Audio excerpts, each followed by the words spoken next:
Sometimes it doesn't take a tragedy to make life feel meaningless. Sometimes it's just waking up. You brush your teeth, check your phone, answer emails, take the train.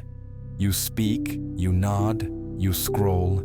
You go through the motions of being alive, until suddenly, you're not sure who exactly is living. Not depressed, not dramatic, just disconnected. Like you've been performing a role for so long that the actor has vanished.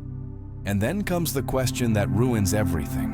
Why am I doing any of this? Most people avoid this thought, not because they're weak, but because it's radioactive. Because once you touch it, once you really let it in, there's no going back. You can't unlearn the silence of the universe. You can't unsee the death behind every sunrise. You can't unknow that the stories you've been handed about success, family, God, love, may have never been true to begin with. This is not depression. This is not a phase. This is nihilism. And it is the single most urgent philosophical problem of the modern world. Not because it's abstract, but because it's personal. Because the 21st century didn't kill God with a bullet. It did it with a shrug. Not in war, but in office buildings. Not in death camps, but in shopping malls. And if God is dead, then what exactly are you? In this video, we'll confront the terrifying clarity of nihilism. But we won't stop there. We'll explore two radical responses to this crisis. Existentialism, the call to invent meaning from nothing. And absurdism, the refusal to invent anything at all. These aren't just intellectual positions. They are survival strategies for those who refuse to lie to themselves. This isn't about finding peace. It's about deciding what to do after peace is no longer an option. Let's begin. They say the worst part of a funeral is the silence that follows. But the loudest death in history made no sound at all. God didn't die on a battlefield or in a cathedral. He wasn't assassinated by rebels or buried in a revolution. He died slowly in libraries, laboratories, and lecture halls. He was dissected by scholars, outpaced by Darwin, dissolved by physics, and finally dismissed with a shrug by the modern mind. Nietzsche didn't celebrate this. He warned us, God is dead. God remains dead, and we have killed him. This wasn't metaphor. This was diagnosis, the divine framework that held up Western civilization for over 1,000 years, collapsed, not with violence but with enlightenment. And when the ceiling gave way, it didn't just take down church walls. It took down purpose, morality, destiny, and meaning. Because whether you're in a pew or a lab coat, it doesn't change the psychological architecture. If life has no author, then who decides what it's for? In The Gay Science, Nietzsche doesn't just mourn the death of God. He walks us through the fallout. He asks, almost trembling, what were we doing when we unchained this earth from its sun? That question is still unanswered. We act as if we've moved on, but culturally, we are still that madman in the marketplace, holding a lantern in daylight, searching for something that is already gone. We fill the gap with self-help slogans, productivity hacks, and hollow affirmations, but none of it touches the real wound. The wound is this. The universe doesn't care. The earth orbits for no one. The stars burn with no intention. Evolution has no script. Justice isn't cosmic, and morality isn't embedded in the fabric of nature. All the stories we once used to make sense of death, suffering, and sacrifice, they've been unmasked as fictions, beautiful but hollow. Feuerbach exposed God as a projection of human longing. Darwin removed us from the center of creation. And science, for all its brilliance, remains mute on the question of why we exist. This is the heart of nihilism. There is no higher meaning, no external purpose. Not because we haven't found it yet, but because it isn't there to be found. That doesn't mean nothing matters. That's a child's misreading. It means that nothing automatically matters, and that realization is too heavy for most. It's easier to pretend, easier to dress up survival as success, to confuse comfort with truth. But philosophy doesn't allow those illusions. It demands we face the world naked. Nietzsche knew this confrontation would be catastrophic. He called it the greatest event in history, and the most dangerous. Because when meaning collapses, it doesn't leave a void, it leaves a crisis. The question is no longer, what is the meaning of life? That's been replaced with a more urgent one. Can life go on without meaning? And that's where the real fracture begins. What if the sheer fact of being alive means nothing? Not nothing in the poetic sense, truly nothing. Not a prelude, not a test, not a divine experiment, just a brute fact.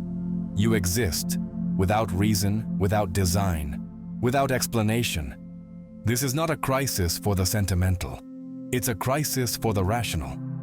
If God is dead, then there are no blueprints, no essence, no cosmic job description. There is only a creature thrown into existence, forced to choose what to become. And that is where existentialism begins, not with despair, but with confrontation. Jean-Paul Sartre writes in Existentialism is a humanism. Man is nothing else but that which he makes of himself.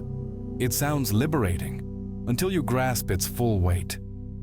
Because if there's no human nature, if we weren't made for anything, then there are no excuses, no one to blame, no predetermined path to follow.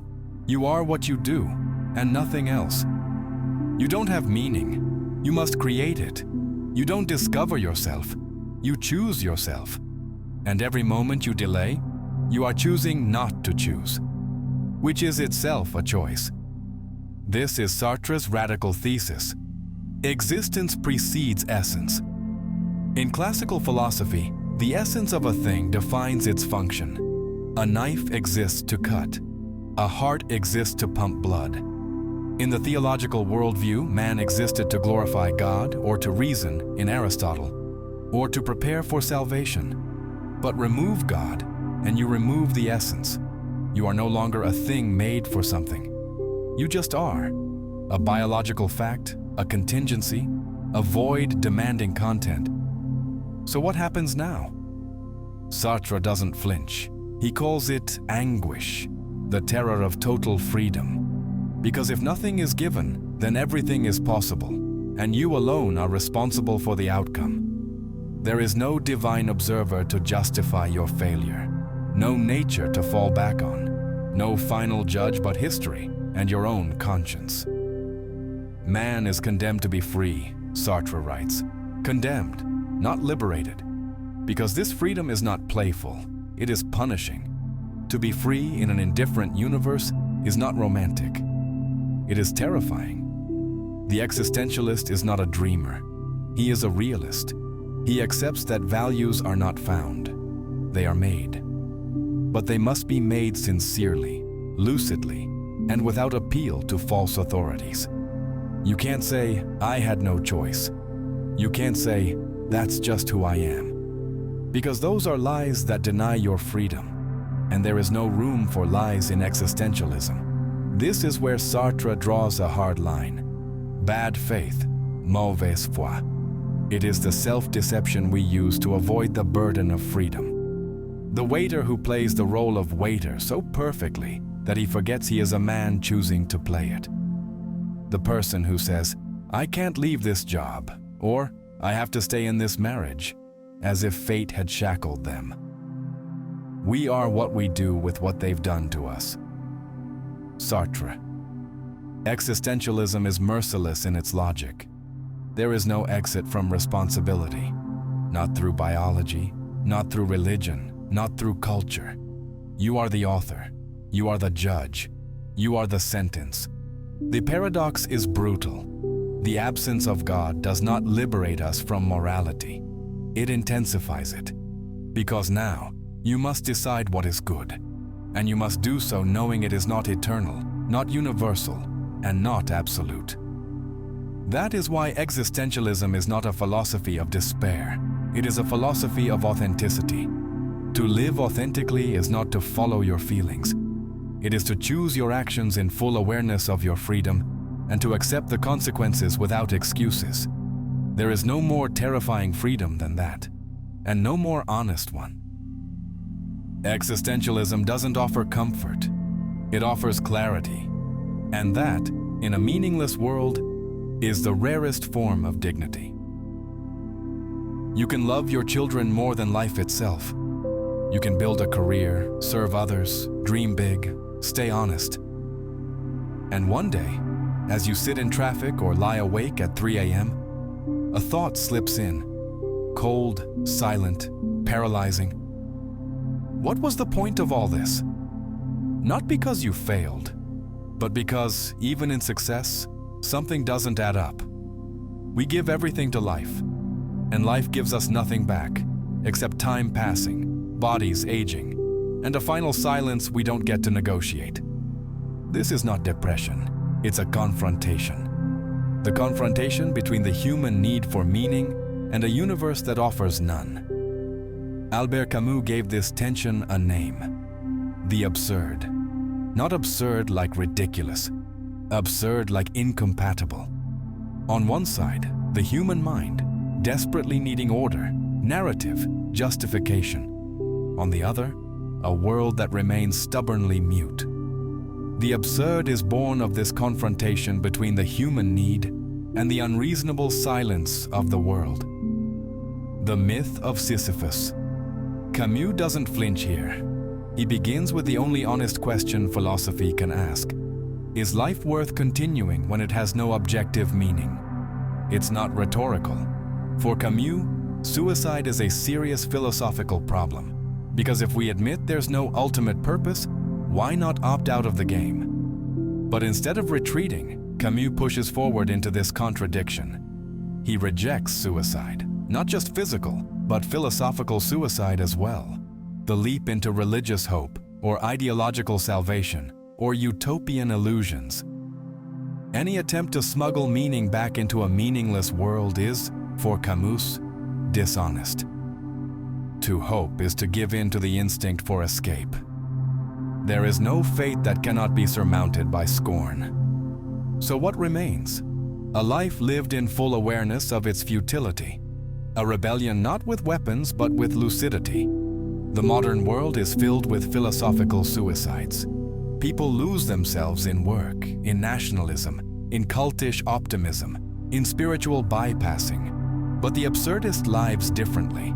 The absurdist says, no, I see the void. I will not fill it. I will live inside it. With my eyes open, Camus finds his symbol in Sisyphus, the mythic figure condemned to roll a boulder up a mountain forever, only to watch it fall again. An eternal cycle of useless effort. But Camus doesn't see punishment. He sees power. One must imagine Sisyphus happy. Why? Because Sisyphus is aware, because he knows the absurdity, and still chooses to push. His struggle becomes a revolt. His awareness becomes freedom. He owns the absurd, rather than being crushed by it. This isn't just myth, it's modern life. Pushing papers in an office, repeating small talk, paying bills, chasing ambitions we no longer believe in. And yet, within that routine, the absurdist carves out rebellion.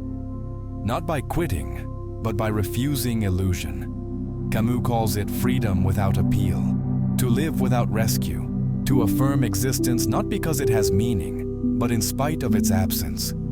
And strangely, there's joy in this stance. The struggle itself toward the heights is enough to fill a man's heart. Psychologists today confirm that humans are meaning-making creatures. But what they often miss is the raw strength required to live without meaning and still live well. Absurdism is not a theory, it's a practice. To wake up, feel the weight of the absurd, and still pour the coffee, kiss your partner, do your work, write your book. Not because it leads anywhere, but because you chose it.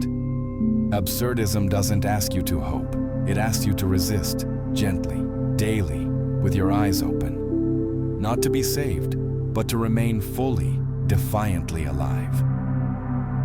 There's a quiet kind of violence in hope. Not the loud, trembling hope of someone in danger, but the carefully marketed kind. The belief that everything will eventually make sense, that it all leads somewhere, that pain has a reason, that the universe owes you a final chapter that justifies the rest.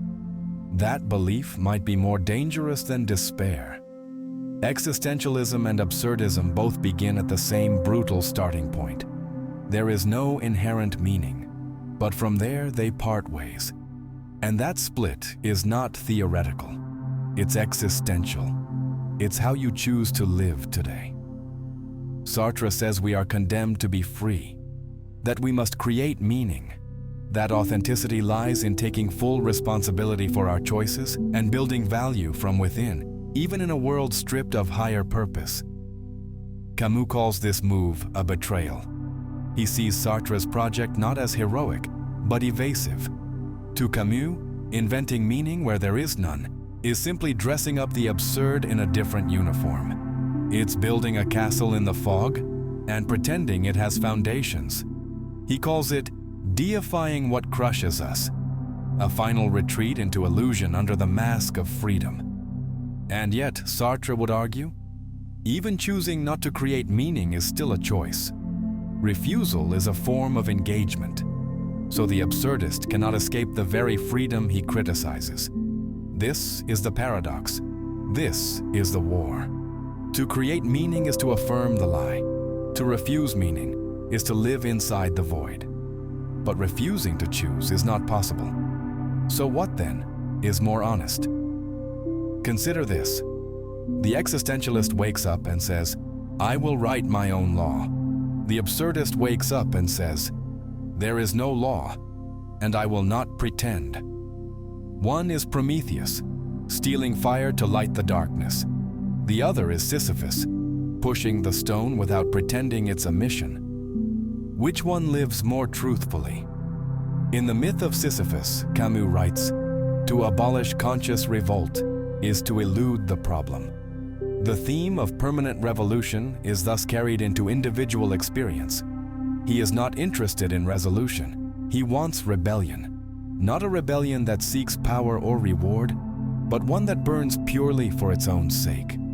A life lived in defiance of consolation. A soul that resists closure. But Sartre would respond, rebellion without creation is impotence. What good is revolt if it produces nothing but a posture?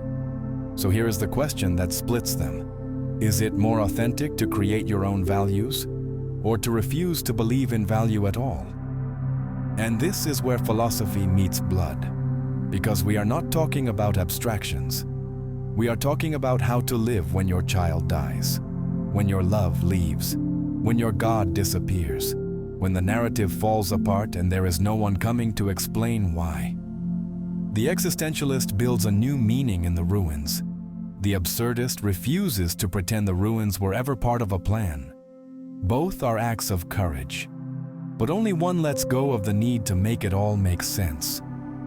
Camus writes, the absurd man is he who is aware of this confrontation and lives in that awareness. He does not hope. He does not bow. He walks the tightrope between freedom and futility without asking for a net. And in a world drowning in comfort, distraction, and pre-packaged answers, perhaps that's the most subversive act of all.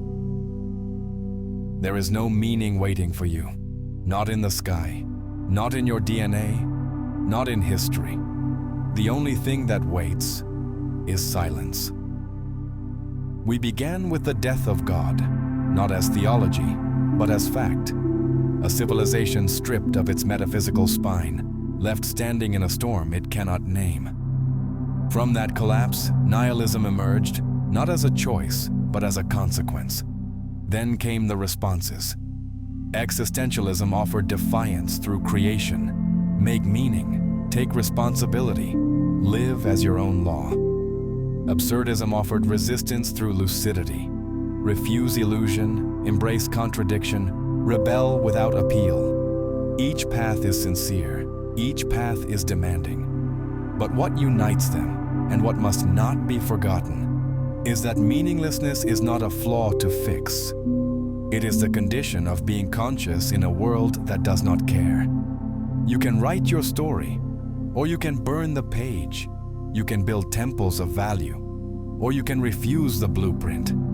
But you cannot pretend the crisis isn't real, and you cannot escape the responsibility of response. Live without appeal as much as without revolt, and die unyielding. Camus, Notebooks. This is not resignation, it's realism. You are free, but not because life is light. You are free because no one is coming to save you. And in that absence, in that void, there is space for choice, for courage, for revolt. That space is yours alone. And that is the most dangerous truth of all. If this kind of thought is vital to you, if you believe in building a space where we don't lie to ourselves, where we stare reality in the face and grow stronger because of it, then I want to invite you to become a member of this channel. It's the most direct way to help keep this project alive and evolving. You'll get access to exclusive content, direct discussions, behind-the-scenes insights, and a closer seat at the table as we grow this community of lucid minds. You can also use the Super Thanks feature to support any episode that moved you.